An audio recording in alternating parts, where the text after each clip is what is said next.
안녕하세요. 동리입니다. 11월 19일 오후 3시 15분입니다. 오늘 방송 주제는요.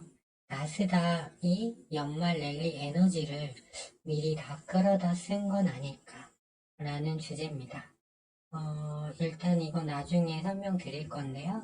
시장이 가파르게 나스닥 선물이 올라올 때 보면 미중 정상회담 확정 소식에 2%대 급등이 나왔고 소비자 물가지수가 헤드라인이 예측치보다 0.1%더 낮아진 걸 보고 또 2% 급등을 했습니다. 그리고 지금 고점에서 계속 횡보 중입니다. 근데 이게 과연 맞는 것인가 이걸 이따 살펴볼 거고요. 월요일, 화요일에는 미국 장기채 입찰이 있습니다. 그래서 여기서 프리미엄을 더 얹어주는지 아닌지, 즉 입찰 수요가 많은지 적은지에 따라서 시장이 영향을 받을 걸로 보여지고요. 화요일, 한국 시간으로는 수요일 새벽에 엔비디아 실적이 발표됩니다. 월요일날 관심 섹터는요. 지수가 여전히 좀 좋지 않을 걸로 보기 때문에 금요일날 강했던 한동훈 테마, 그리고 제약바이오에서 유전자 가위, 중국 폐렴, 기타 바이오주로 보고 있습니다. 그래서 핑거, 클리노믹스, 국제약품 이렇게 한 3종목 정도만 이따 분석을 해드릴 겁니다. 10년물 국채금리 일봉 차트입니다. 여기서 미 재무부 채권 발행이 축소된다고 해서 내려왔고, 그 다음에 PMI가 급감해서 또 내려왔고, 비농업 고용 인원 감소에 따라 또 내려왔고, 이 음봉은 CPI 발표 날 또 국채금리가 급락한 겁니다. 그래서 이제 시장에서는 연준이 금리 인하만 남았다. 이렇게 보고 있는 입장이죠. 현재는 그렇습니다. 그래서 현재 4.439 정도에 위치해 있어요. 10년물 국채금리가. 근데 월요일날하고 화요일날 또 입찰이 있기 때문에 그거에 따라서 오르거나 내려가나 할 수 있겠죠. 현재 RSI로는 9에 위치하고 있어서 거의 최저치 부근이라고 보시면 될 것 같아요. 달러도 CPI 발표날 급락을 해서 계속 내려오고 있죠. 그러면 국내 원하는 강세 전환에서 국내 증시는 올라야 되는데 여전히 약세 흐름이라는 게 문제입니다. 자, 이제 나스닥 선물을 보실게요. 예. 보시면 이게 미중 정상회담 때 장대봉, CPI 발표날 장대봉입니다. 그래서 여기 딱 저항선 7월 고점과 1월에서 7월과 유지되던 장기 추세선 2개 저항이 만나는 데서 밀린 후에 횡보 중입니다. RSI는 거의 100대예요. 최대치로 과열권입니다. 근데 잘 보시면 미중 정상회담 결과물이 나왔나요?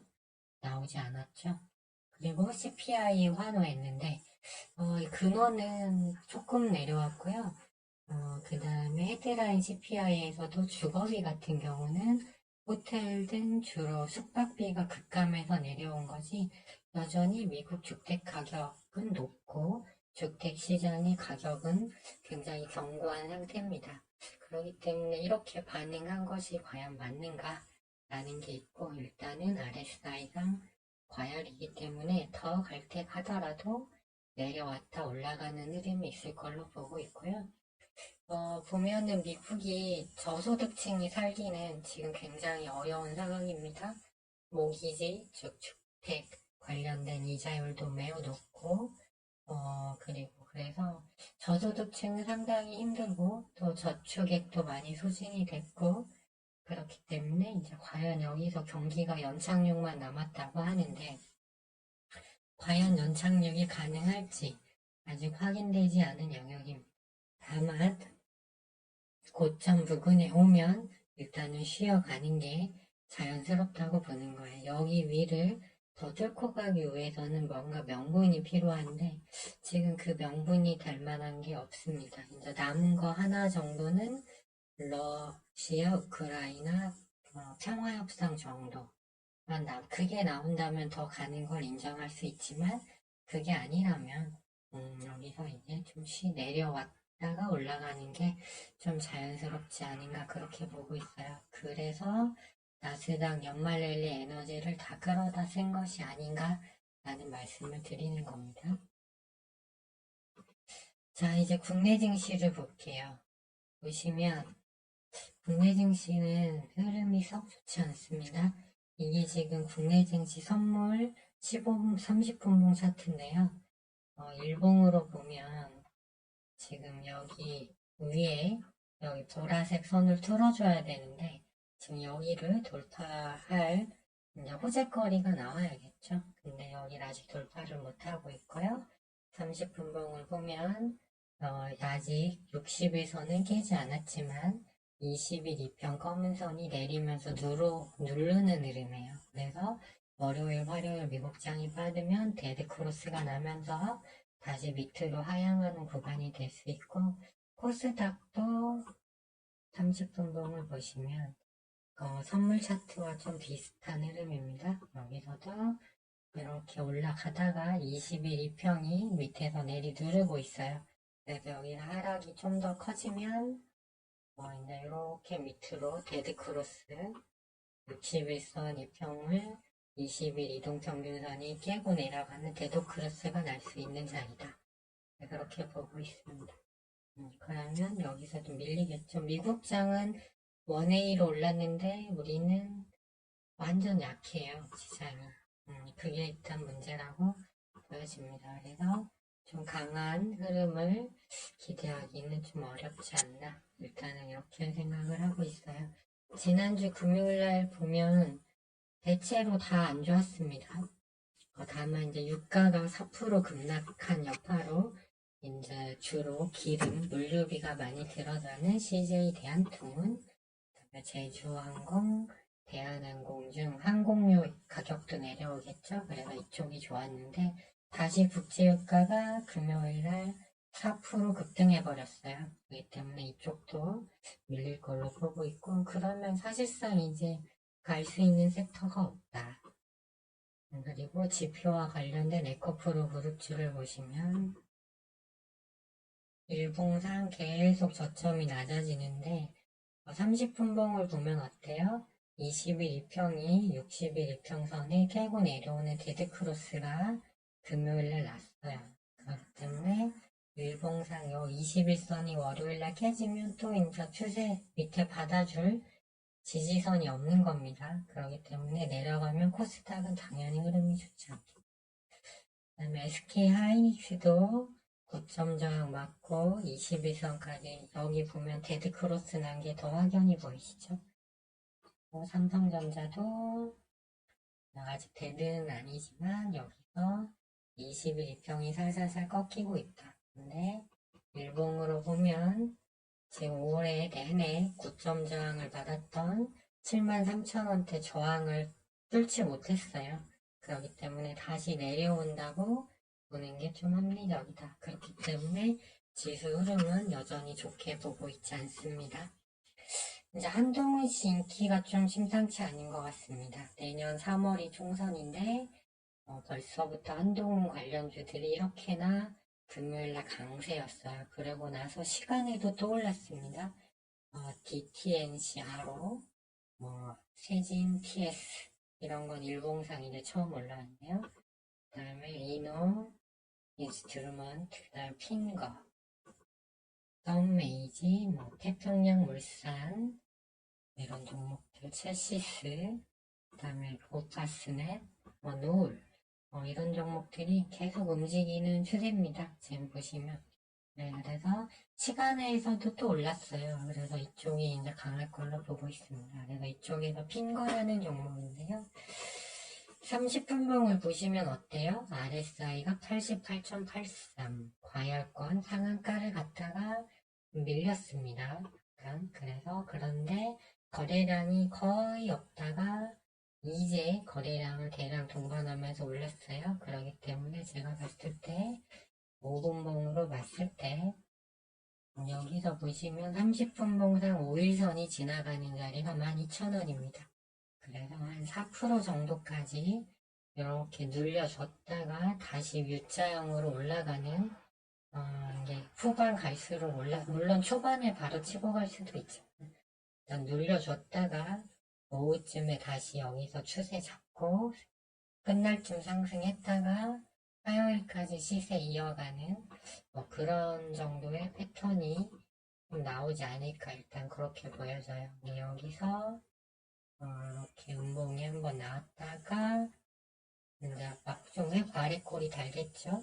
그 다음에 양봉이 나오는 이런 형태 패턴이 나올 것 같습니다. 그래서 한 12,000원 정도 금방 와주면 상황 봐서 이렇게 잡아봐서 한번 가져가 볼 만한 것 같고요. 그 다음에 이제 국제아품이 있습니다. 중국 폐렴 테마죠.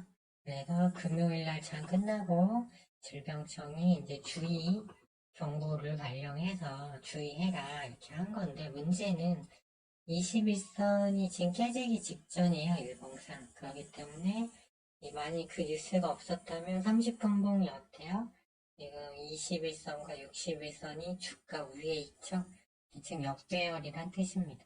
그래서 시간에서 5,190원까지 올라왔어요. 그렇지만 5,300원대를 안착해야 여기서 시세가 더 날 수 있는 겁니다. 그래서 초반에만 살짝 오르고 밀려버리면 이제 그때는 힘이 없다. 다만 여기서 5,300원대를 지지하다가 후반에 밀어 올리는 경우의 수가 나올 수 있어요. 이날이 그랬거든요. 10월 24일이 밋밋하게 이렇게 가다가 막판 2시 넘어서 갑자기 여기서 말아 올렸거든요.